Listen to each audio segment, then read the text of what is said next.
So you see how we are caught up in a kind of this situation. But there is a lot of meetings here and there, and Mr. President made a pronouncement that he believes there is nothing wrong for us to have, our congresses and our convention so that we run away from litigation that will affect the fortunes of the party. And the name of our party is All Progressive Congress. Then why should we run away from having a Congress? After all, our name tag has a Congress. So we shouldn't be afraid of having a Congress. I believe the general consensus now is that we would be going for World Congress, Local Government Congress, State Congress, Zonal Congress, and eventually the National Convention.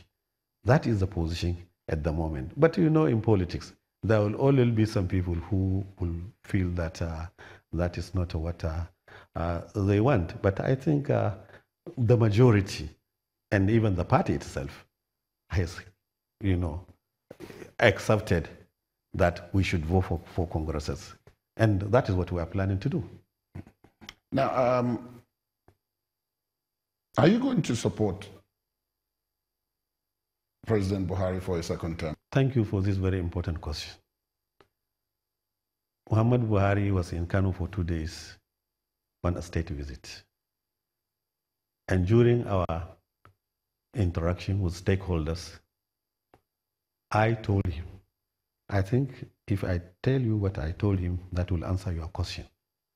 I told him, if he decided not to run for second term, we are going to take him to court. If he decided not to go for second term, we will take him to court on why he is not going for second term. So I think that has answered your question.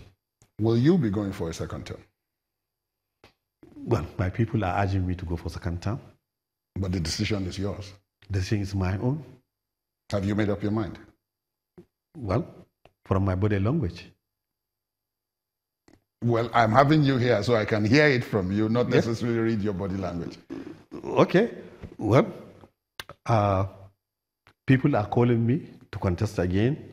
And since I believe in continuity, I believe under normal temperature and pressure in politics, 4 years is too small to have concrete development.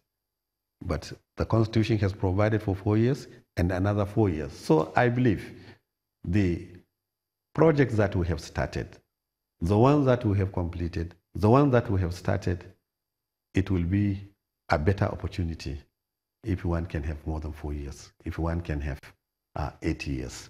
So from what I have seen on the ground, from what I believe development should be, from what I believe for continuity, sustainability, and to have a state that is focused on a particular line of development, I think I should go for second term. Now, you alluded to it a bit earlier when we were talking about cooperation and the issue of the farmers' herdsmen, when you talked about cooperation with other governors in various states with issues of comparative advantage and all of that. That is economic. Yeah. Now, that's economic and it's economic development. Yeah. Now, when part of what has your government in Kano and even the national government has made clear is that part of the problem the country faces is this corruption in public space, in the private sector, corruption generally in various forms. But there have been accusations that the war is selective, that it goes after political opponents of those who are currently in government and all of that. What do you make of that? Because I know you also waged, and you are still waging, a war against corruption in Kano itself. So what has been your own experience, and is it true that the perception that it is targeted at opponents could be true? Well, if I explain my situation in Kano, that one too will be able to answer your question. When we came in, we found the Commission for corruption was very weak. It was a dumping ground. The heads were being appointed. If the governor doesn't have much, something to give you, he will send you to anti-corruption to go and rest there until the end of the tenure. So, because I have been in the governance of Kano for some time, therefore, I am in a better position to know what is happening to various institutions in Kano State. I know that is what was happening to that. So when I came in, I said business cannot be as usual. Because when we came in, Mr. President, during his campaign, he made 3 very, very important promises to the members of public of Nigeria. First, he said he would fight insecurity. He will bring security, positive security to the country, which he is still battling with, and he's succeeding anyway. And then the economy, and then the corruption. He will fight corruption in the country. So I started by improving that institution of anti-corruption by employing people who are competent, people who are honest, transparent, and people who are determined in that position. And to show you that it is not created in order to hunt political opponents, in order to hunt people in other political parties. I have even lost. Some commissioners have to resign because they are found wanting by the commission. And of course, anybody who is my commissioner, you know, is a member of APC. Of course. Some permanent secretaries have to lose their jobs because they were found wanting by the Anti-Corruption Commission. Some are still in the court. We have taken them to court. And even recently, my accountant in general, she has to resign, and even now she is facing some charges being taken up by the anti-corruption. So, and not only that, we have even gone to the extent of building anti-corruption offices across the 44 local governments. Because some people would like to complain, but they don't have even enough money to come to the city, lodge their complaint, and go back. So we decided to bring justice nearer to the people. We are building we have completed some of the offices now, some are still under construction. And also, we requested EFCC to train some of our officers, 50 of them were trained by EFCC. We are entering into agreement with the ICPC to train some of our officers. So you can see how we are up and doing in order to fight corruption. And not, directing it to political opponents, but directing it, they are independent, but what do they face? They face those who are corrupt, irrespective of their political leaning or religious affiliation. You're one of the governors who has a very significant amount of education. You have a doctorate in public administration from the University of Ibadan. There are those who talk about Nigeria's educational system as being the problem, that all the other problems we face stem from our lack of attention to education. Do you agree? Yes, there are 2 problems there, major problems. The first problem of education with politicians is that education is very expensive, and in many cases, you do not see the progress physically and immediately. And politicians will like to see something now so that they can make some references. But the gestation period of the product of education takes a longer time. That is one problem. The second problem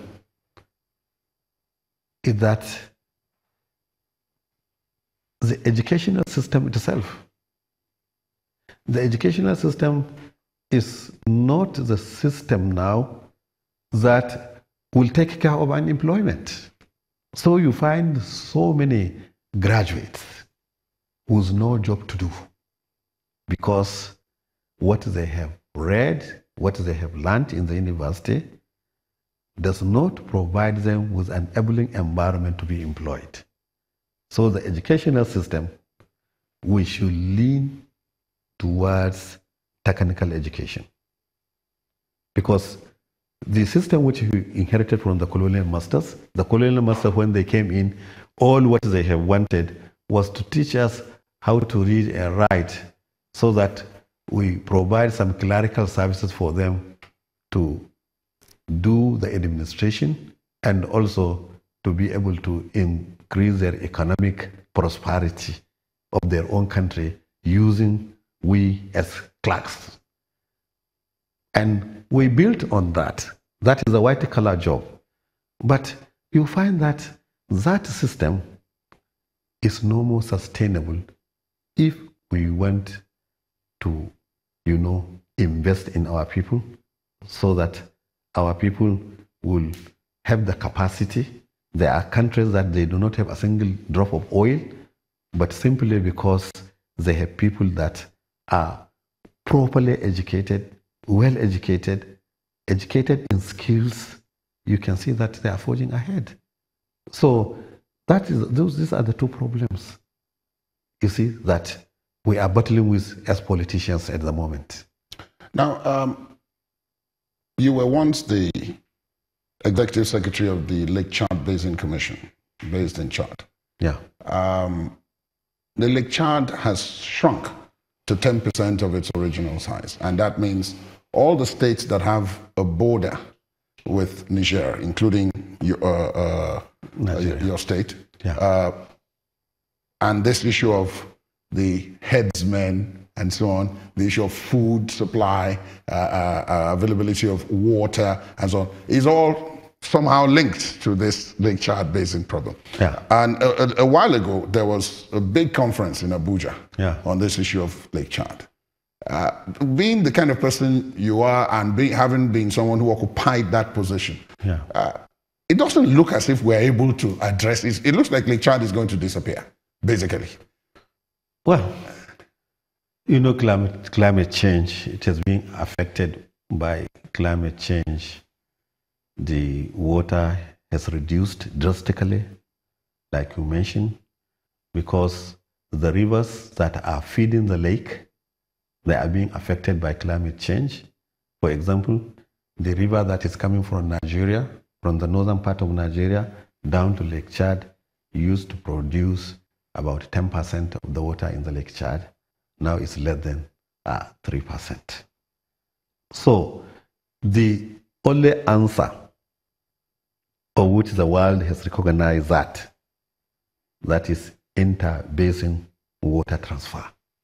That is to divert some rivers where the place is not affected by climate change so that we can recharge the Lake Chad. That one, Nigeria played a very important role, especially during President Obasanjo. He provided some money for the feasibility study, and coincidentally, I was there as the executive secretary. So we signed a contract for the feasibility for the consultancy, and I launched the program in Bangui, along the side of Bangui River in the Republic in Central Africa. And the intention is to divert River Bangui down to the major rivers that enter Lake Chad, about over 1,000 kilometers by gravity. But there's a portion, some hundreds of kilometers, that the water cannot go by gravity. It has to go by powering. Okay. Now, that is the physical aspect of it. Now, there is a political aspect of it. The political aspect of it is that what is the benefit of the Central Africa with water transfer? If you are taking water from them down to Lake Chad, what is their gain? What do you give them back? What do you give them back? Because they too, they have their own internal political problems. But that situation, an attempt to solve that situation, is to provide them with dams for irrigation, to provide them with electricity, of which they are lacking now. But they too, they are complaining that River Vangi itself is being affected by climate change. In fact, the best alternative was River Congo, which is a big river and it empties into the ocean. But the political problems of Congo does not give the conducive climate for that kind of huge program.